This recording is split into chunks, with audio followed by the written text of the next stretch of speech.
नमस्कार, समाचारों के साथ मैं पंकज सनबाल खुलबे। अब समाचार विस्तार से। राष्ट्रपति द्रौपदी मुर्मू कल से 3 दिवसीय उत्तराखंड दौरे पर रहेंगी। अपने प्रदेश भ्रमण के दौरान वे विभिन्न कार्यक्रमों में सम्मिलित होंगी। राष्ट्रपति कल ऊधम सिंह नगर जिले के पंतनगर विश्वविद्यालय के 35वें दीक्षांत समारोह में शिरकत करेंगी। वे 8 नवंबर को बद्रीनाथ धाम में दर्शन कर पूजा अर्चना करेंगी। साथ ही श्रीमती मुर्मू का हेमवती नंदन बहुगुणा केंद्रीय विश्वविद्यालय के 11वें दीक्षांत समारोह में सम्मिलित होने का कार्यक्रम भी है। इसके अलावा आगामी 9 नवंबर को उत्तराखंड राज्य स्थापना दिवस पर देहरादून में आयोजित एक कार्यक्रम में भी राष्ट्रपति शामिल होंगी।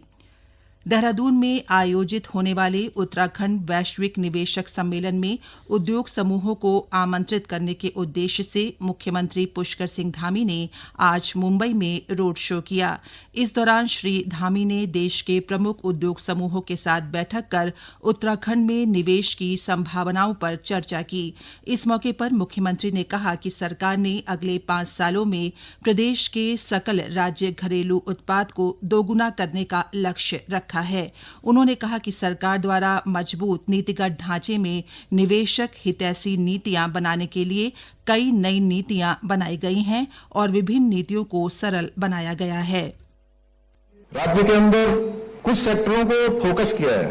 वो सेक्टर हैं पर्यटन टूरिज्म का है, आयुष का, वेलनेस का, फूड प्रोसेसिंग का, ऑटोमोबाइल्स, फार्मा, ऊर्जा, वैकल्पिक ऊर्जा, सूचना एवं साइंस एंड टेक्नोलॉजी जैसे सेक्टर हैं। इनको विशेष रूप से हमने फोकस किया है और इसके लिए हमने जो जरूरत है इन सेक्टरों में निवेश के लिए, काम करने के लिए सभी फॉर्मेलिटीज को और उन आवश्यकताओं को हमने पूरा किया है। अभी हमारे निवेशक हैं उनके लिए मजबूत नीतिगत ढांचे में 4 महीने में 27 से अधिक जो नीतियां हैं, पॉलिसीज हैं, उनको बनाया है। मुख्यमंत्री ने कहा कि राज्य में उद्योगों की स्थापना के लिए भूमि की पूर्ण उपलब्धता है और सरकार ने पहले से ही करीब 7,000 एकड़ भूमि निवेश के लिए चिन्हित की है।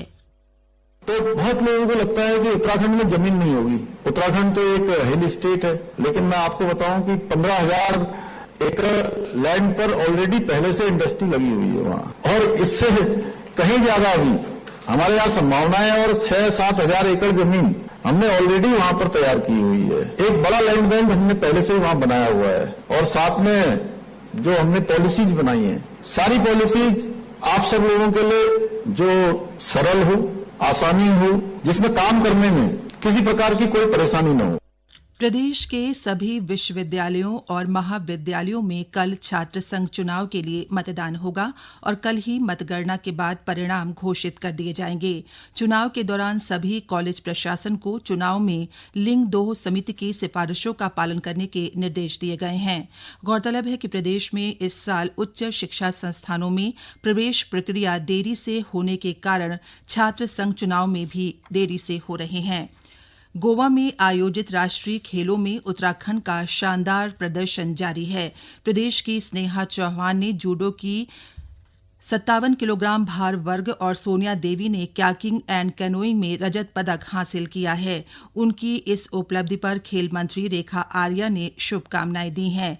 गौरतलब है कि 37वें राष्ट्रीय खेलों में उत्तराखंड ने अब तक 3 स्वर्ण, 4 रजत और 11 कांस्य पदकों के साथ ही कुल 18 मेडल हासिल किए हैं।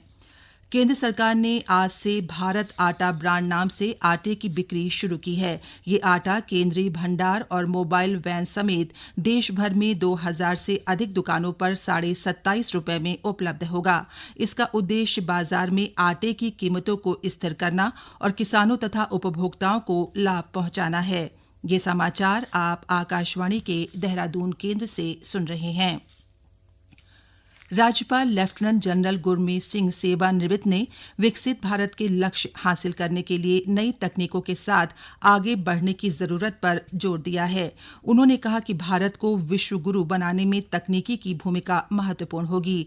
वे देहरादून में दून विश्वविद्यालय के 4th दीक्षांत समारोह को संबोधित कर रहे थे। स्वरोजगार के लिए छात्रों को प्रोत्साहित करते हुए राज्यपाल ने कहा कि छात्र अपना उद्यम और स्टार्टअप शुरू करते हुए अन्य लोगों को भी रोजगार रोजगार देने का प्रयास करें। इस दौरान राज्यपाल ने विश्वविद्यालय द्वारा महिला सशक्तिकरण के लिए किए गए प्रयासों की सराहना की। राज्यपाल ने विश्वविद्यालय के 34 मेधावी छात्र छात्राओं को उपाधि और मेडल देकर सम्मानित भी किया। गौरतलब है कि दीक्षांत समारोह में 423 स्नातक, 302 परास्नातक और 17 पीएचडी के छात्र छात्राओं को उपाधि दी गई। देश भर के 100 शहरों में 500 स्थानों पर इस वर्ष 30 नवंबर तक 17 पेंशन संवितरण विभागों के सहयोग से 50 लाख पेंशन भोगियों को लक्षित करते हुए एक राष्ट्रव्यापी अभियान चलाया जा रहा है। इसी के तहत आज देहरादून स्थित आईआईपी की एसबीआई शाखा सहित अन्य शाखाओं में पेंशन धारकों का डिजिटल जीवन प्रमाण पत्र का शिविर लगाकर फेस आइडेंटिफिकेशन किया गया। इस अवसर पर केंद्रीय पेंशन और पेंशन भोगी कल्याण विभाग की अवर सचिव मधु मनकोटिया ने बताया कि देश भर के 100 शहरों में 500 स्थानों पर राष्ट्रीय डिजिटल जीवन प्रमाण पत्र अभियान 2 के तहत शिविर लगाए जा रहे हैं। केंद्र सरकार की जल जीवन मिशन योजना का प्रदेश में सकारात्मक असर देखने को मिल रहा है। इस योजना से राज्य के दूरस्थ गांव में भी स्वच्छ जल पहुंचाने के प्रयास किए जा रहे हैं। बागेश्वर जिले में इस योजना के तहत 840 गांवों के 52,156 परिवारों को स्वच्छ पेयजल उपलब्ध कराने का लक्ष्य रखा गया है। जिलाधिकारी अनुराधा पाल ने आकाशवाणी से बातचीत में कहा कि जल जीवन मिशन के तहत जिले में तेजी के साथ काम किया जा रहा है और मार्च 2024 से पहले परियोजना के कामों को पूरा कर लिया जाएगा। फेज़ 2 का जल जीवन मिशन की हमारी 421 डीपीआरस बनी थी, जिसमें हमें सारी ग्राम पंचायतों को हमें सैचुरेट करना है।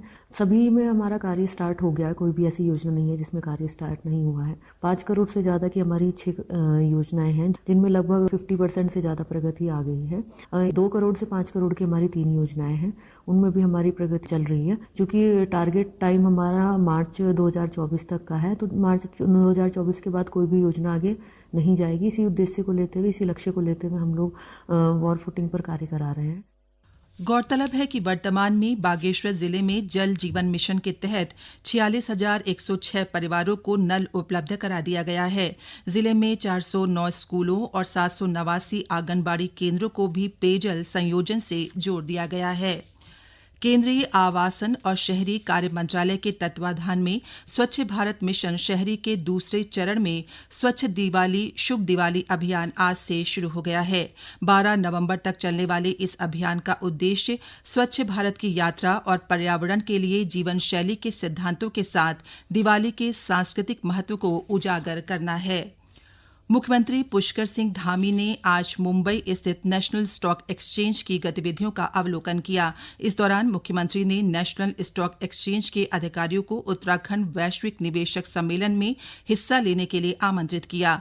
इस दौरान नेशनल स्टॉक एक्सचेंज के प्रबंध निदेशक आशीष कुमार चौहान ने उत्तराखंड में उद्यमिता के अवसरों को बढ़ाने के लिए राज्य के युवाओं को प्रशिक्षण देने पर सहमति जताई। उन्होंने कहा कि नेशनल स्टॉक एक्सचेंज राज्य के दूर दराज के क्षेत्रों में भी प्रदेश सरकार के सहयोग से निःशुल्क प्रशिक्षण देगा। और अंत में मुख्य समाचार एक बार फिर। राष्ट्रपति द्रौपदी मुर्मू कल से 3 दिवसीय उत्तराखंड दौरे पर रहेंगी। मुख्यमंत्री ने राज्य में उद्योग समूहों को निवेश के लिए आमंत्रित किया।